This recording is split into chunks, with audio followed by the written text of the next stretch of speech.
asi ndatsikwa nemukuru mukuru wepoeti zvamino ndinonzi chii vanodziva ndoitwa MC mashasha ndikapisawa lenzi hanzi vanonzi vamusoro wemhembwe. Musoro wemhembwe. It's a goat hit. It's a goat hit. Greatest of all times. Ndo pakabva musoro rekuti musoro greatest of all times. Saka ndiri chingano changu chandinoda kuti mhuri yeZimbabwe izive. Tererai munzwa. Paivapo pamba nemumwe murume ainzi Tuterere. Murume anga ane shamwari yake ainzi Maendere. Saka Maendere aigara kwaRuwere.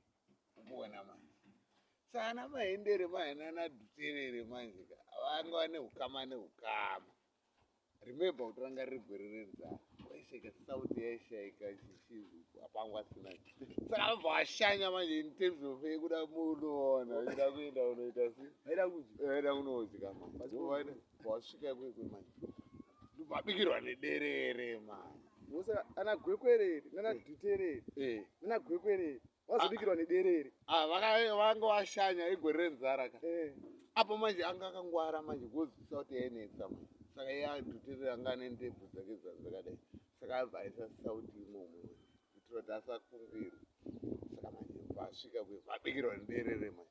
Wabvunduka kudai akati derere wapfungidza nemazerere manje. Apfungidza nemazerere manje.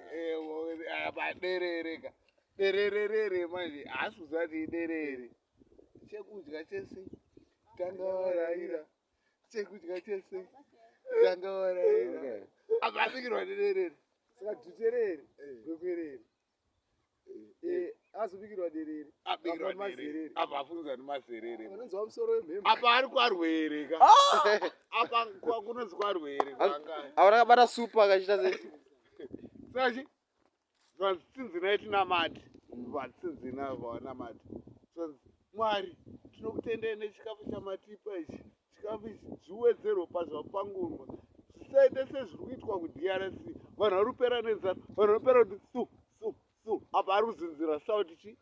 Derere muhema. Aizinzira sauti manje. Baba.